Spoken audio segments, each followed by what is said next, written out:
सरिता की बहती धारा हमें आगे बढ़ना सिखाती है। पहाड़ों की चोटियां हर हाल में खड़ा रहना सिखाती हैं। डाली से टूटकर भी फूलों की सुगंध खत्म नहीं होती है। परेशानियों से जो घबराते नहीं, सफलता और खुशी उन्हीं को मिलती है।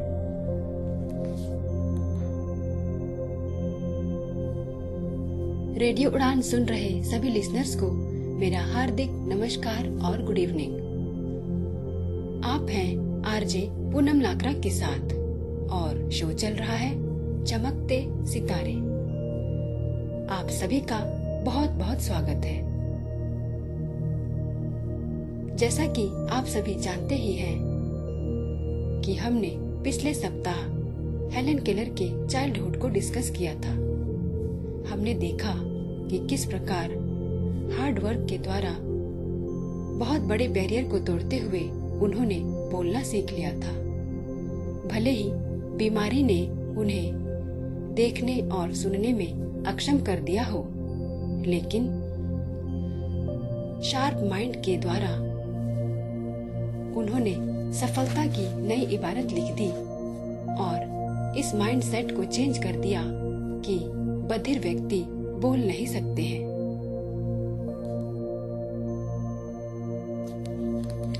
अच्छा, एक बात बताइए, क्या आप किसी व्यक्ति से हाथ मिलाते समय यह जान सकते हैं कि उसके माइंड में क्या चल रहा है? वह गुस्से में है या खुशी में? नहीं ना। मगर हेलन केलर का सेंस ऑफ टच इतना पावरफुल था कि वह हाथ मिलाने वाले व्यक्ति के फेस एक्सप्रेशन को तुरंत रीड कर लेती थी।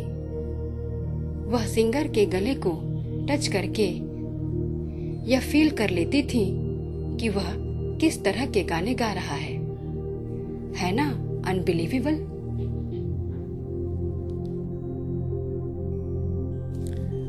उन्हें नेचर से बहुत लगाव था। जब भी उनके पास फ्री समय होता तो वह अपने गार्डन में महकते फूलों के बीच घंटों बिताया करती थी। हर एक फूल का स्मेल उनके माइंड में फिक्स हो गया था। उनको पेट एनिमल से भी बहुत अटैचमेंट था। एक बार बीच में एंजॉय करते समय टीचर ने उन्हें केकड़ा दिखाया तो वह उसे अपने साथ घर ले आई और एक जगह पर रख दिया। अगले दिन जब वह अपनी जगह पर नहीं मिला तो वह बहुत रोई।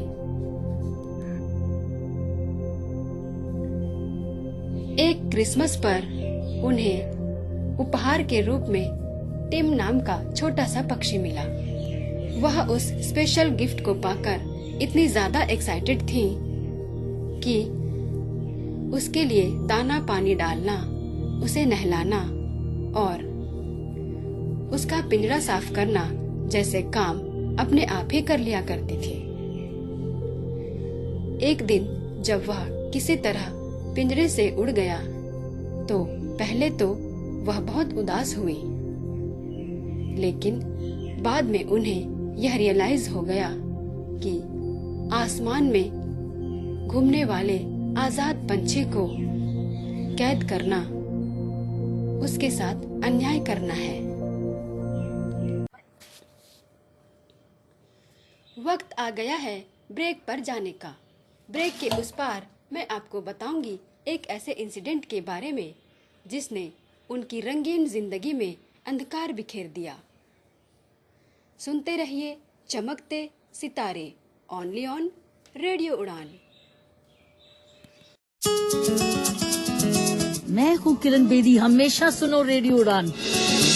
आज ही अपने मोबाइल फोन पर ऐप स्टोर या फिर प्ले स्टोर से डाउनलोड कीजिए रेडियो उड़ान का ऑफिशियल ऐप या फिर लॉग इन कीजिए www.radioudan.com। सुनते रहिए रेडियो उड़ान, a flight of life. I want to see stars. I want to shine like stars. I want to know stars. I want to be alive like stars. क्या आप भी सितारों से मिलना चाहते हैं और उन्हें अनुभव करना चाहते हैं? Then tune in चमकते सितारे only on रेडियो उड़ान every Friday sharp 7 PM.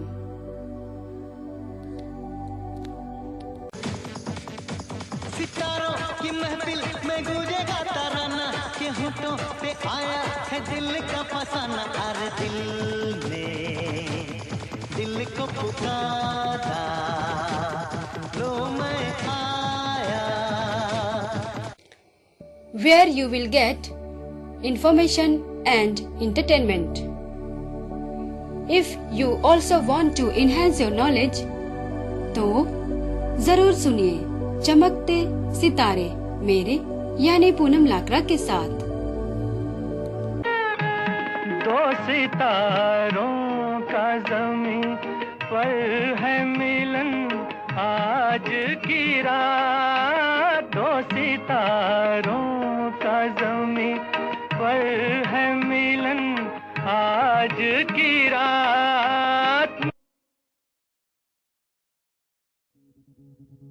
पहले मैं बहुत परेशान था। स्टाइलिश खो गया है, क्या करूं? व्हाइट केन चाहिए, अब किसको कहूं कि दिल्ली से लेके आए। बट थैंक्स टू सक्षम, अब सक्षम ने लॉन्च किया है ब्लाइंड पर्सन्स के लिए ऑनलाइन शॉपिंग पोर्टल। आप हर कोई वो प्रोडक्ट जो ब्लाइंड के लिए है एक क्लिक में मंगवा सकते हैं। आज ही लॉग इन करें www.sectec.in SAKTEK या कॉल करें 011-4241-1015। आप ईमेल कर सकते हैं info@sectec.in।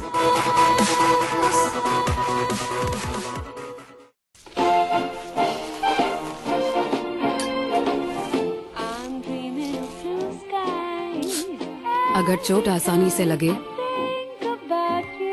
तो मदद भी आसानी से मिलनी चाहिए। इसलिए अब से सावलॉन की बोतल आती है नेत्रहीन सहायक ब्रेल मार्किंग के साथ।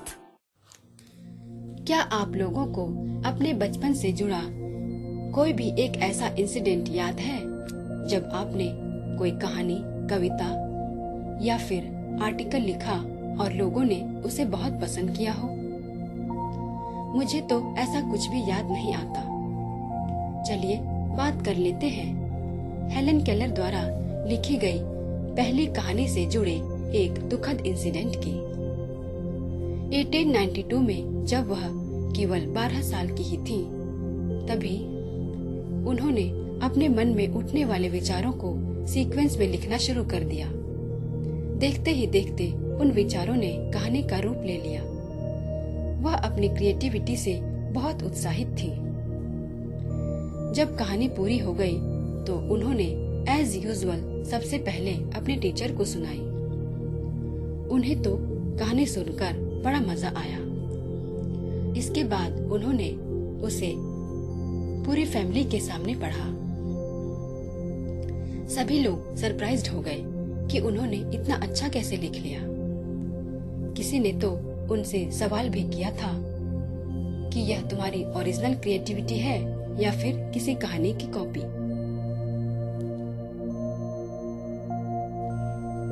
तभी उनके मन में एक आइडिया आया, क्यों ना मिस्टर अनेग्नोस, जो उस समय Perkins institute for the blind के डायरेक्टर थे, को यह कहानी उनके जन्मदिन के उपहार के रूप में भेजी जाए। मिस्टर अनेग्नोस को तो पहले ही उनकी काबिलियत पर पूरा यकीन था। द फ्रॉस्ट किंग कहानी उन्हें इतनी पसंद आई कि उन्होंने स्कूल के एनुअल रिपोर्ट में उसे पब्लिश करवा दिया। यह न्यूज़ सुनकर हेलन को ऐसा लगा मानो वह हवा में उड़ रही हो भी क्यों ना। उनकी क्रिएटिविटी को इतना बड़ा सम्मान जो मिला था। लेकिन कुछ ही दिनों के बाद उनकी सारी खुशियां छूमंतर हो गई जब स्कूल के कुछ टीचर्स और ऑफिसर्स ने कहानी पर सवालिया निशान खड़े कर दिए। उनका कहना था कि यह ओरिजिनल कहानी नहीं है, बल्कि दूसरी लेखिका मिस मार्गरेट टी कैनबी द्वारा लिखी गई द फ्रॉस्ट फेरीज की 2 कॉपी है। नौबत यहाँ तक आ गई कि मासूम हेलन को कोर्ट ऑफ इन्वेस्टिगेशन से होकर गुजरना पड़ा। उन्हें बताया गया कि उन्होंने प्लेजरिज्म यानी साहित्य की चोरी की है और यह भी तय किया गया कि पूछताछ के दौरान किए जाने वाले सभी सवालों का जवाब वह खुद ही देंगी। इस दौरान मिस सैलिवन को भी उनके साथ रहने की परमिशन नहीं दी गई। जरा सोचिए, एक भोली भाली छोटी सी बच्ची के दिलो दिमाग पर उस समय क्या बीत रही होगी, जबकि उसे यह पता भी नहीं था कि साहित्य की चोरी करना क्या होता है। वह तो बस अपनी कल्पना शक्ति के सहारे एक छोटा सा महल खड़ा करने की कोशिश कर रही थी। उसे क्या पता था कि उसका कल्पना संसार इतना कमजोर होगा कि वह रेत पर बने हुए घर की तरह लहरों के आते ही पल भर में धराशायी हो जाएगा। इस घटना के बाद उनके चमकीले आकाश में आशंका के काले बादल छा गए। वह गुमसुम सी रहने लगी और उन्हें डर और संदेह के साये ने घेर लिया।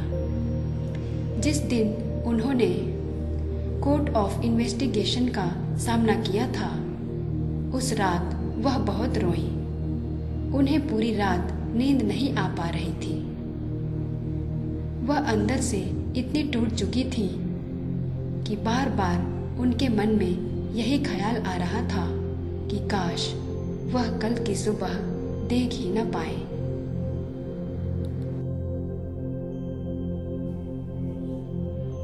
इस घटना के काफी समय बाद भी वह कुछ लिखने की हिम्मत नहीं जुटा पा रही थी। यहाँ तक कि अपनी मदर को लेटर लिखने में भी उन्हें हेजिटेशन होने लगी थी। जब भी वह कुछ लिखना शुरू करती, उन्हें यही डर सताने लगता कि कहीं ये वर्ड्स भी किसी और के तो नहीं हैं। बार बार अपने मन में झांक कर याद करने की कोशिश करती कि उन्होंने कहीं इस तरह की कहानी किसी किताब में तो नहीं पढ़ी या किसी और से तो नहीं सुनी, लेकिन उन्हें कुछ भी याद नहीं आता और वह झुंझला उठती। मिस सैलिवन से उनकी यह दशा देखी नहीं जा रही थी, इसलिए उन्होंने इस घटना की तह तक पहुंचने का निश्चय कर लिया और अलेक्जेंडर ग्राहम बेल के साथ मिलकर इसके बारे में छानबीन शुरू कर दी।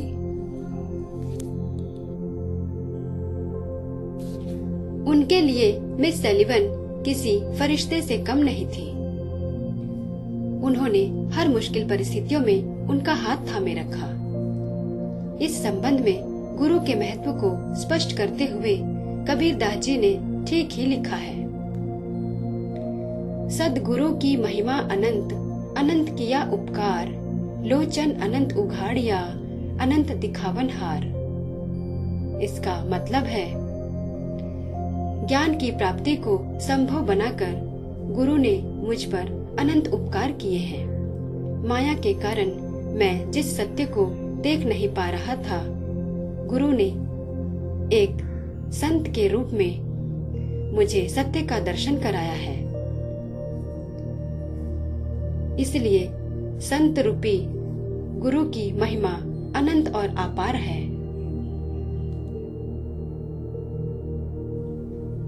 इस मुद्दे को बहुत सारे लोगों के साथ डिस्कस करने के बाद यह खुलासा हुआ कि 1888 में जब हेलेन बोस्टन सिटी में अपनी गर्मियों की छुट्टियां बिता रही थी, उन्हीं दिनों मिसेस हॉपकिंस नाम की महिला ने उन्हें द फ्रॉस्ट फेरीज की कहानी सुनाई थी, मगर सबूत के तौर पर उनके पास भी स्टोरी से रिलेटेड कोई बुक अवेलेबल नहीं थी।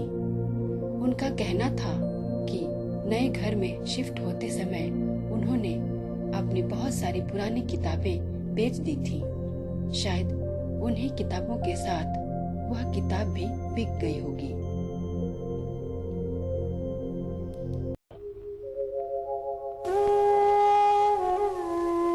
कुछ तो लोग कहेंगे, लोगों का काम है कहना, छोड़ो बेकार की बातों में कहीं बीत न जाए रहना।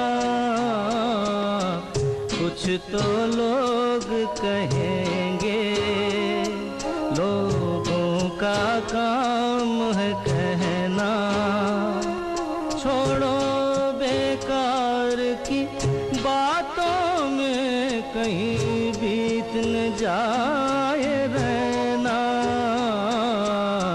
कुछ तो लोग कहेंगे।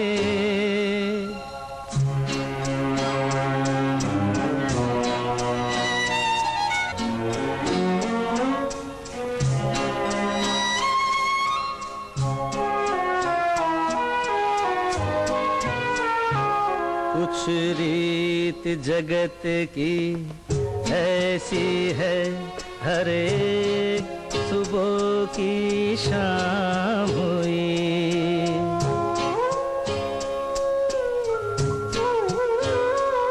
कुछ रीत जगत की ऐसी है, हर एक सुबह की शाम हुई। तू कौन है, तेरा नाम है क्या, सीता भी यहाँ बदनाम हुई। फिर क्यों संसार की बातों से तेरे नैना। कुछ तो लोग कहेंगे, लोगों का काम है कहना, छोड़ो बेकार की बातों में कहीं बीत न जाए रहना। कुछ तो लोग कहेंगे।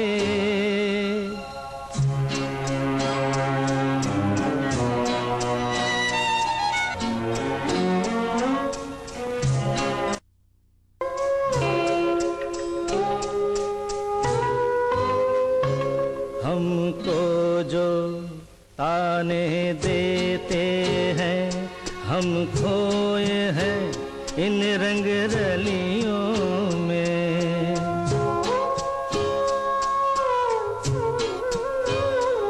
हमको जो ताने देते हैं, हम खोए हैं इन रंग रलियों में। हमने उनको भी छुप छुप के आते देखा इन गलियों में। ये सच है, झूठी बात नहीं, तुम बोलो ये सच है ना। कुछ तो लोग कहेंगे, लोगों का काम है कहना, छोड़ो बेकार की बातों में कहीं बीत न जाए रहना।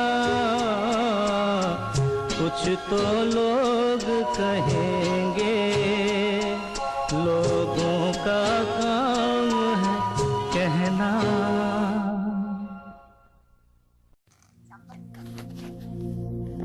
डॉक्टर हरिवंश राय बच्चन ने क्या खूब लिखा है। असफलता एक चुनौती है, इसे स्वीकार करो।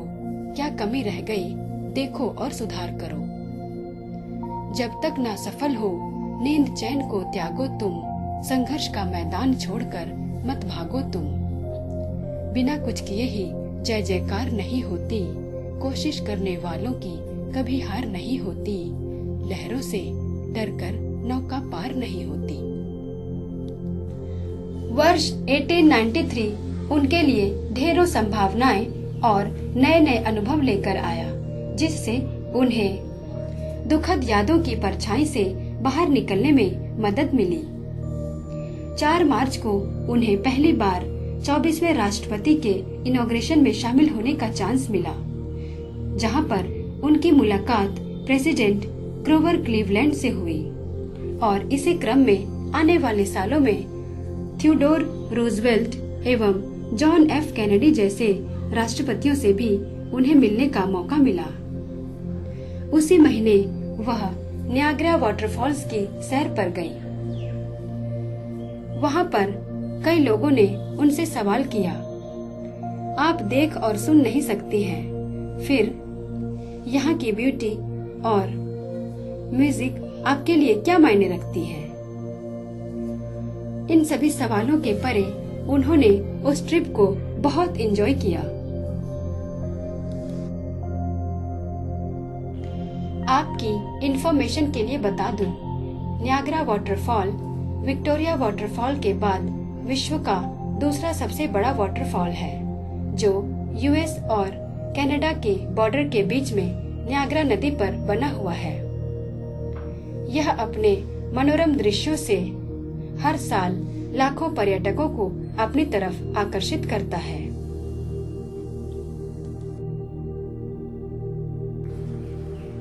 गर्मी के दिनों में उन्होंने टीचर और डॉक्टर ग्रैहम बेल के साथ वर्ल्ड फेयर विजिट किया।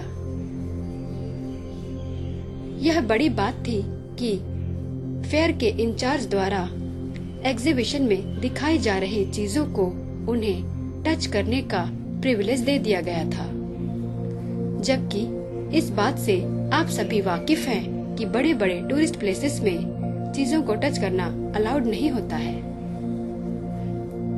विश्व संस्कृति के बारे में अभी तक जो कुछ उन्होंने किताबों में पढ़ा था, उसे प्रैक्टिकल रूप में देखना और समझना उनके लिए बहुत ही रोमांचकारी अनुभव था।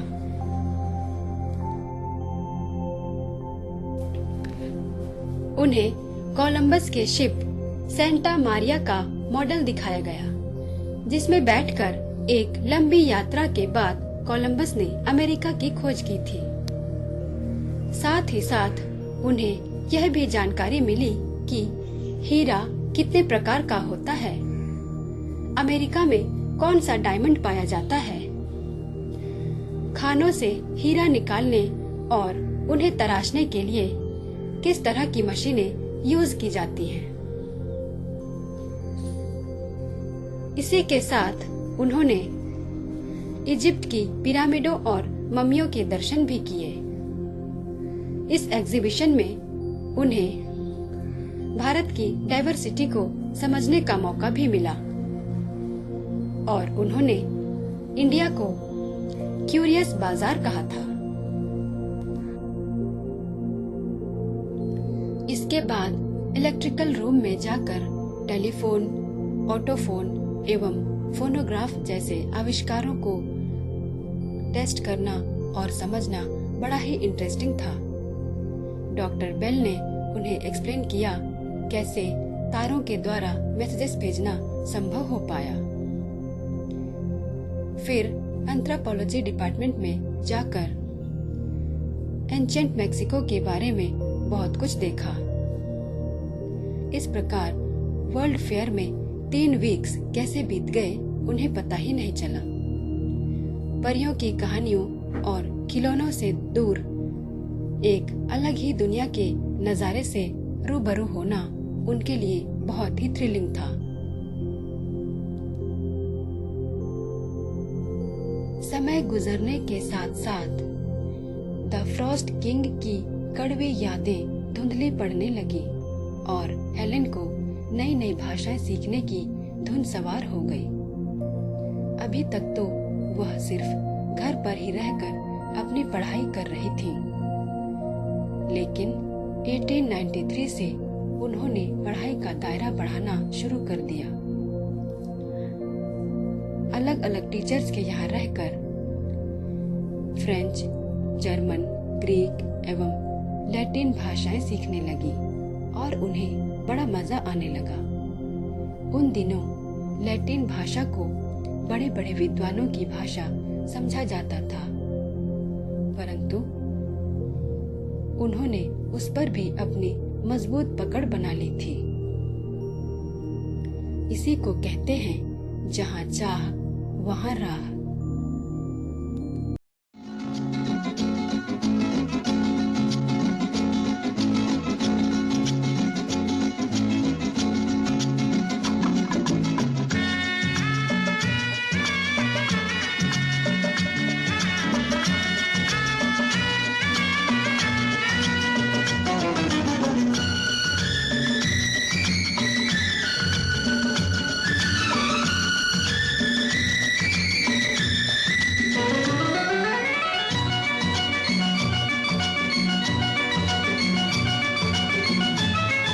गाओ ना गीता, अब तो गाना आता है तुम्हें।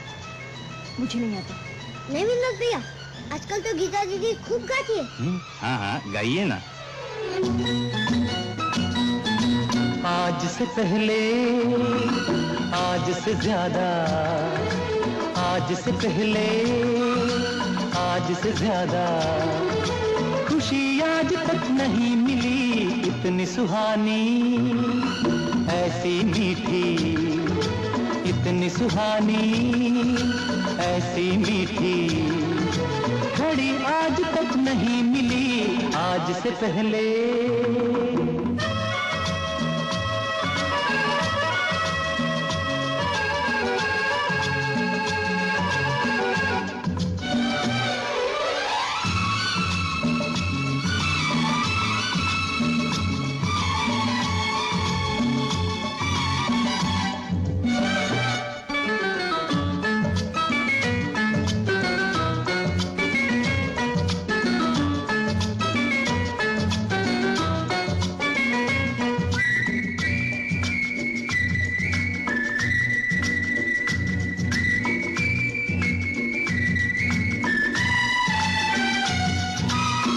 इसको संजोग कहे या किस्मत का लेखा, हम जो अचानक मिले हैं।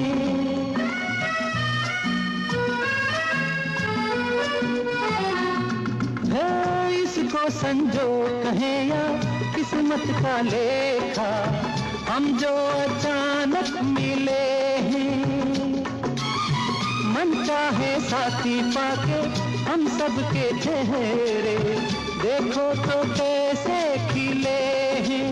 ओ तकदीरों को जोड़ दे ऐसी, इन तकदीरों को जोड़ दे ऐसी कड़ी आज तक नहीं मिली आज से पहले।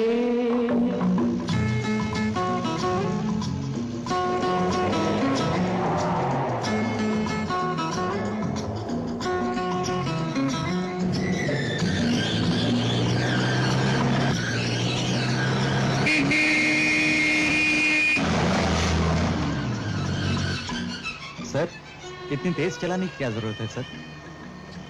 जिंदगी में मैंने कभी हार नहीं मानी विनोद, और वो भी एक गलत तरीके से ओवरटेक करती हुई गाड़ी से। That's the spirit sir.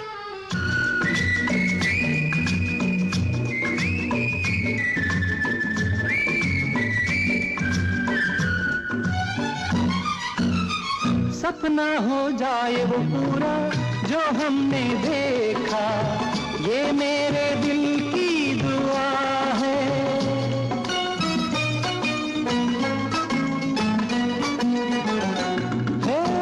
सपना हो जाए वो पूरा जो हमने देखा, ये मेरे दिल की दुआ है। ये पल जो बीत रहे हैं इनके नशे में दिल मेरा गाने लगा है। ओ इसी खुशी को ढूंढ रहे थे हम, इसी खुशी को ढूंढ रहे थे, यही तक नहीं मिली आज से पहले। गाओ ना विनोद, जाते वक्त कैसा गा रहे थे? हाँ विनोद भैया, गाना। दिल में तूफान उठा है, होठों पे नगमा, आंखों में आंसू खुशी के।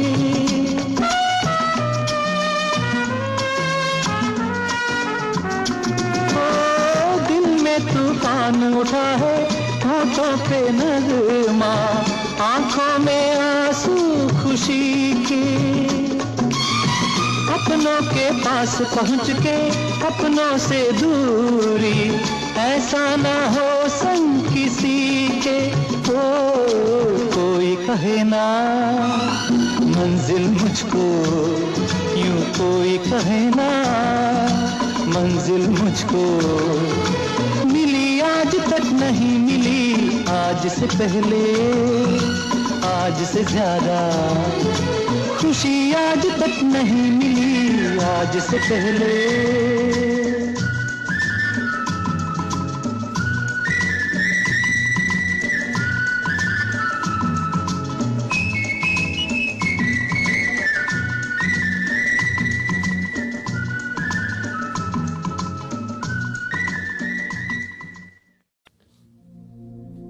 जब से हेलन थोड़ा थोड़ा बोलने लगी थी, बाकी लोगों की तरह प्रॉपर तरीके से बोल पाना उनका एम्बिशन बन गया था। इसलिए लिप रीडिंग और स्पीच इम्प्रूवमेंट के लिए उन्होंने अक्टूबर 1894 में न्यूयॉर्क के Wright Humason school for the deaf में एडमिशन ले लिया। वहां पर लगभग 2 सालों तक उन्होंने सभी सब्जेक्ट्स को सिस्टमैटिक तरीके से पढ़ा, जैसे इंग्लिश लिटरेचर और हिस्ट्री, ग्रीक रोमन हिस्ट्री और literature, German, French, Latin, arithmetic, physical geography आदि। बड़े बड़े साहित्यकारों की कहानियों और कविताओं को पढ़ने में उन्हें बड़ा आनंद आ रहा था। अपनी स्पीच को इम्प्रूव करने के लिए वह अक्सर मिस सलीवन के सामने कविताओं को जोर जोर से पढ़ा करती थी। वह अपनी स्टडीज के प्रति बहुत सीरियस थी और कोई भी मौका चूकना नहीं चाहती थी। इसीलिए एक्स्ट्रा नॉलेज इन्हेंसमेंट और फ्री समय को यूटिलाइज करने के लिए स्कूल के बाद वह न्यूयॉर्क शहर के ऐतिहासिक जगहों की सैर पर निकल जाया करती थी। वहाँ का सेंट्रल पार्क उनकी पसंदीदा जगहों में से एक थी, जहाँ हर बार उन्हें एक नया अनुभव मिलता था। इसी बीच 1896 उनके लिए एक बड़ा दुखद खबर लेकर आया, जब कुछ दिनों तक बीमार रहने के बाद उनके पिताजी ने इस संसार को अलविदा कह दिया। इस दुख से उभर पाना उनके लिए बहुत मुश्किल था, मगर वह किसी भी कीमत पर प्रगति की राह से पीछे नहीं हट सकती थी। अपने कॉलेज के सपने को पूरा करने के लिए उन्होंने उसी साल Cambridge school for the young ladies में दाखिला ले लिया। दूसरे स्टूडेंट्स की तरह उन्होंने भी कॉलेज में पढ़ने का सपना संजोया था, वह भी हार्वर्ड यूनिवर्सिटी से। पर उनके लिए यह सब इतना आसान नहीं था, क्योंकि कॉलेज में पहुंचने के लिए उन्हें एंट्रेंस एग्जाम पास करना जरूरी था और फॉर्मल टीचर्स के गाइडेंस के बिना एंट्रेंस की तैयारी नहीं हो सकती थी। मतलब कॉलेज तक का रास्ता तय करने के लिए कैम्ब्रिज स्कूल पहली सीढ़ी थी। स्कूल के टीचर्स को डेफ ब्लाइंड स्टूडेंट को पढ़ाने का कोई एक्सपीरियंस नहीं था और बहुत सारे स्टूडेंट्स के बीच उन्हें स्पेशल अटेंशन दे पाना भी कठिन था। इसलिए मिस सलीवन उनके साथ पूरी क्लास अटेंड करती थी और पढ़ाए जाने वाले सभी सब्जेक्ट को एक्सप्लेन करती थी। वक्त गुजरने के साथ टीचर्स और क्लासमेट्स उनमें इंटरेस्ट लेने लगे। उन्हें भी स्कूल का एटमॉस्फेयर भाने लगा। वह अपने आप को पढ़ाई तक सीमित नहीं रखती थी, लेकिन मौका मिलते ही स्कूल की एक्स्ट्रा एक्टिविटीज में भी बढ़ चढ़कर पार्टिसिपेट करती थी। उनके नए नए फ्रेंड्स बनने लगे जो उनसे स्टडी मटेरियल्स डिस्कस करते थे। फर्स्ट ईयर का सिलेबस लैंग्वेजेस और लिटरेचर से रिलेटेड था, और आप तो जानते ही हैं, छोटी सी एज में वह बहुत सारी लैंग्वेजेस की मास्टर बन चुकी थी। इसीलिए उन्होंने पहले साल के सभी प्रिलिमिनरी एग्जाम्स चुटकियों में पास कर लिया। सबसे खास बात यह थी कि उन्होंने अपने सारे एग्जाम्स टाइपराइटर पर खुद ही लिखे थे। उनकी असली परीक्षा शुरू हुई सेकेंड ईयर में आने के बाद, जब उनके लिए साइंस और मैथ्स जैसे टफ सब्जेक्ट पढ़ना कंपलसरी हो गया। सिंपल मैथ तो कोई भी पढ़ लेता है, लेकिन अलजेब्रा और जियोमेट्री को सॉल्व करने में अच्छों के पसीने छूटने लगते हैं। फिर उनके पास तो लिमिटेड सोर्सेस थे। ना तो उनके लिए ब्रेल लिपि में बुक्स अवेलेबल थी और ना ही डायग्राम को समझने का कोई इजी मेथड। इतने सालों में पहली बार मिस सैलिवन भी बेबस नजर आ रही थी। चाह कर भी वह उनकी कोई मदद नहीं कर पा रही थी।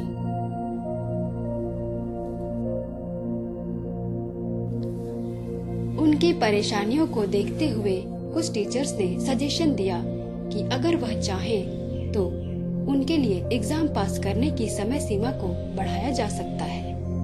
मगर हेलेन का स्वाभिमान देखिए, किसी भी तरह की सिंपैथी लेना उन्हें बिल्कुल भी गवारा नहीं था।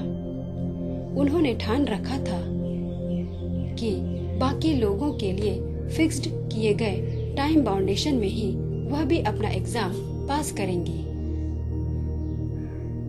चाहे इसके लिए उन्हें किसी भी मुश्किल दौर से गुजरना पड़े।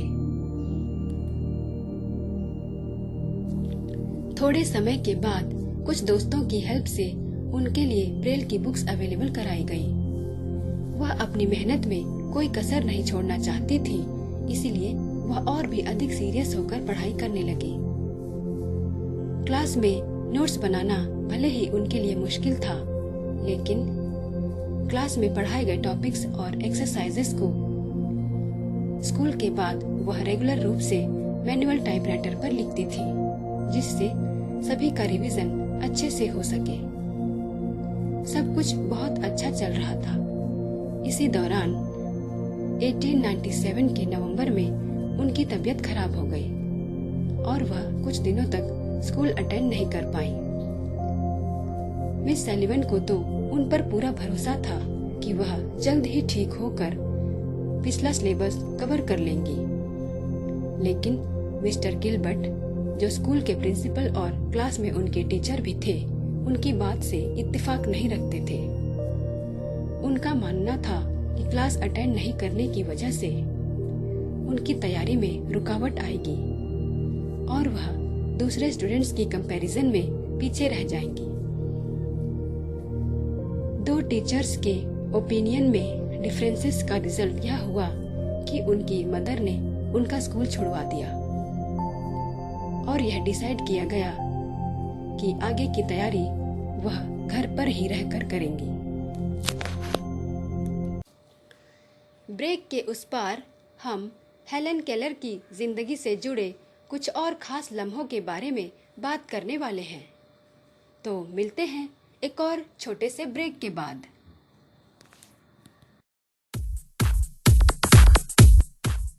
एक मंच जहां मिलती है महत्वपूर्ण जानकारियां, सवाल हो और जवाब दूं। एक मंच जहां होते हैं हंसी और ठहाके। वाह। एक मंच जहां होती हैं चर्चाएं। दूसरी वाली आपको नहीं समर्पित करूंगा। नहीं कीजिए, बड़े स्पोर्टिंग। आप पहले सुन लीजिए, उसके बाद कहिएगा आपको चाहिए समर्पण कि नहीं चाहिए। एक मंच जहां मिलेगा लोकप्रिय संगीत।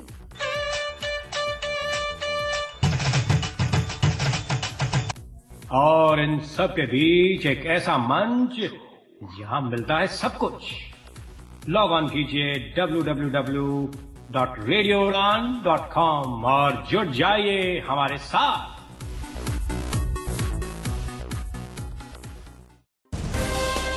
Radio Udan presents a unique show for disabled world, Community Colors. नमस्कार दोस्तों, आप सभी का स्वागत है कम्युनिटी कलर्स में और मैं हूं ज्योति मलिक। प्रोग्राम कम्युनिटी कलर्स को आप हर शुक्रवार रात 9 बजे से 10 बजे तक www.radioudan.com पर सुनते हैं और इस प्रोग्राम को YouTube पर भी सुना जा सकता है।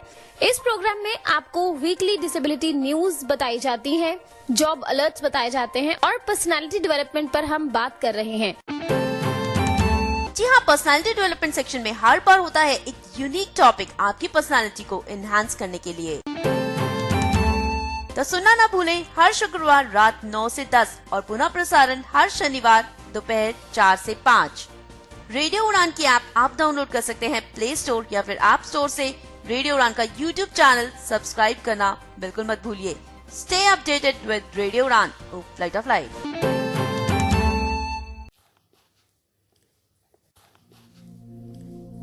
ब्रेक के बाद मैं सभी लिसनर्स का हार्दिक स्वागत करती हूँ। आप हैं पूनम लाकरा के साथ और प्रोग्राम चल रहा है चमकते सितारे। स्कूल एडमिनिस्ट्रेशन उनकी परफॉर्मेंस से काफी सेटिस्फाइड था। इसका नतीजा यह हुआ कि कैम्ब्रिज स्कूल के ही एक teacher mister Marton S Keith को उन्हें घर पर पढ़ाने के लिए फिक्स कर दिया गया ताकि उनकी तैयारी बिना किसी इंटरप्शन के चलती रहे। मिस्टर कीथ बड़े ही टैलेंटेड टीचर थे। उन्हें यह समझने में देर नहीं लगी कि किस सब्जेक्ट में हेलेन की अच्छी पकड़ है और वह कहाँ कमजोर है। उन्होंने मैथ्स की बारीकियों को उन्हें एक्सप्लेन किया और धीरे धीरे उनके मन में सब्जेक्ट के प्रति इंटरेस्ट जगाया। अपने स्टडीज के दौरान आपने भी यह बात जरूर फील की होगी कि एक अच्छा टीचर मुश्किल सब्जेक्ट को भी दिलचस्प बना देता है और अच्छे टीचर के अभाव में मामूली सा विषय भी बोरिंग लगने लगता है। मिस्टर कीथ ने उन्हें 8 महीनों तक पढ़ाया और बड़ी ही सहजता, पेशेंस एवं समर्पण के साथ उनके सारे डाउट्स और कंफ्यूजन को क्लियर किया था। स्कूल में सभी के साथ पढ़ते हुए यह अपॉर्चुनिटी कहाँ मिल पाती। इसीलिए कहते हैं अंत भला तो सब भला।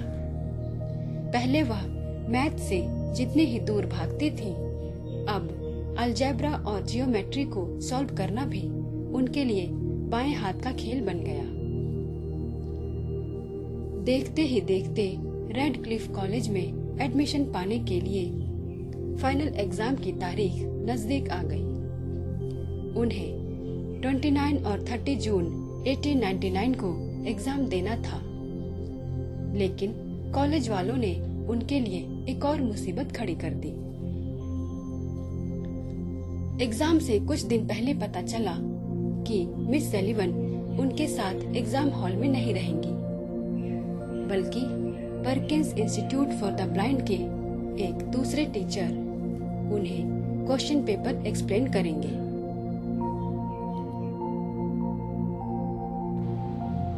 उनके लिए यह खबर बहुत ही शॉकिंग था।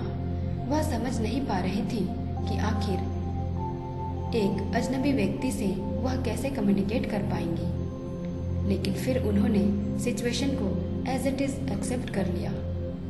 महान साइंटिस्ट अल्बर्ट आइंस्टाइन ने ठीक ही कहा है, कठिनाइयों के बीच ही अवसर छुपे रहते हैं। फाइनली सन 1900 में उनका कॉलेज जाने का सपना पूरा हो गया, जब उन्हें हार्वर्ड यूनिवर्सिटी के रेडक्लिफ कॉलेज में एडमिशन मिल गया। आपकी इंफॉर्मेशन के लिए बता दूं, हार्वर्ड यूनिवर्सिटी एक प्राइवेट यूनिवर्सिटी है। इसी के साथ यह दुनिया की तीसरी सबसे बड़ी यूनिवर्सिटी भी है। पूर्व राष्ट्रपति बराक ओबामा और फेसबुक के फाउंडर मार्क जकरबर्ग भी इस यूनिवर्सिटी से पढ़े हुए हैं।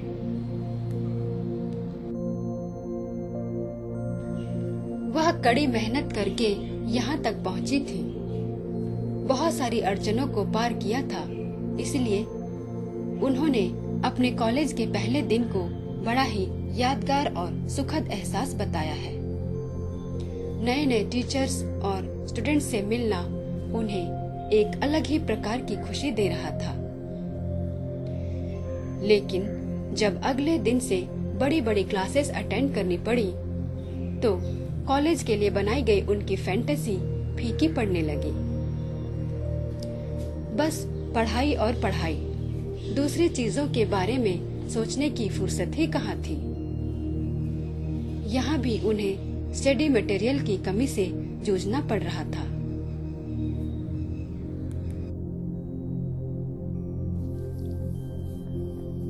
अगर हालातों से घबराकर हेलेन ने हथियार डाल दिया होता, तो क्या आज वह इतनी बड़ी शख्सियत बन पाती? नहीं ना, उन्होंने हालात से लड़ना सीख लिया था और कुछ नया करने का इंथुजियाज्म उनमें हमेशा बना रहता था। क्या आप ऐसे किसी व्यक्ति को जानते हैं जिसने महज 23 साल की एज में अपनी बायोग्राफी लिखी हो?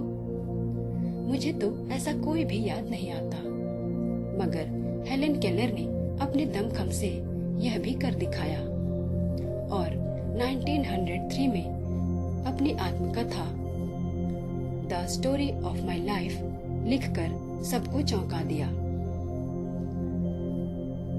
उन्होंने इस बुक को अपने टीचर मिस सेलिवन को डेडिकेट किया है और इसमें अपने बचपन से लेकर कॉलेज तक के सफर को इतने इंटरेस्टिंग ढंग से लिखा है कि पढ़ने वाले को बुक बीच में छोड़कर जाने का मन ही ना करे।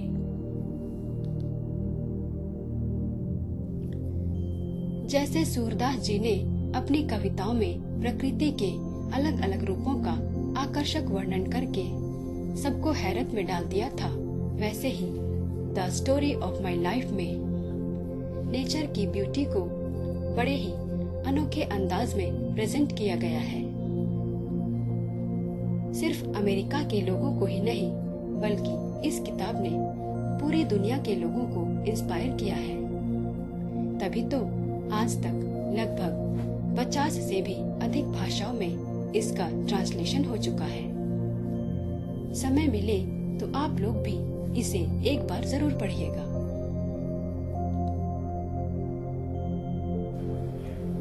मैं तो यही सोचकर दंग रह जाती हूँ। पता नहीं उन्होंने कॉलेज की कठिन पढ़ाई से अपना कीमती समय निकालकर कैसे इतनी अच्छी बुक लिख डाली, जबकि ज्यादातर स्टूडेंट्स तो अपने दोस्तों के साथ मस्ती करने, असाइनमेंट व प्रोजेक्ट लिखने और कॉलेज की दूसरी एक्टिविटीज में इतने बिजी रहते हैं कि उनके लिए किताब लिखना किसी पहाड़ पर चढ़ने से कम नहीं होगा। हैरानी की बात तो यह है कि किताब लिखते हुए कभी उनकी पढ़ाई में कोई रुकावट नहीं आई और अंततः 1904 में वह दिन भी आ गया जब उनकी जिंदगी में बीए की डिग्री ने 4 चांद लगा दिया।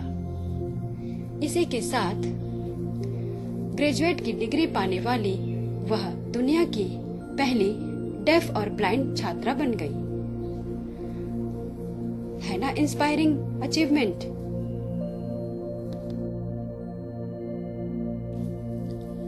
उन्होंने अपने एक्सपीरियंस के आधार पर कितनी खूबसूरत बातें कही हैं।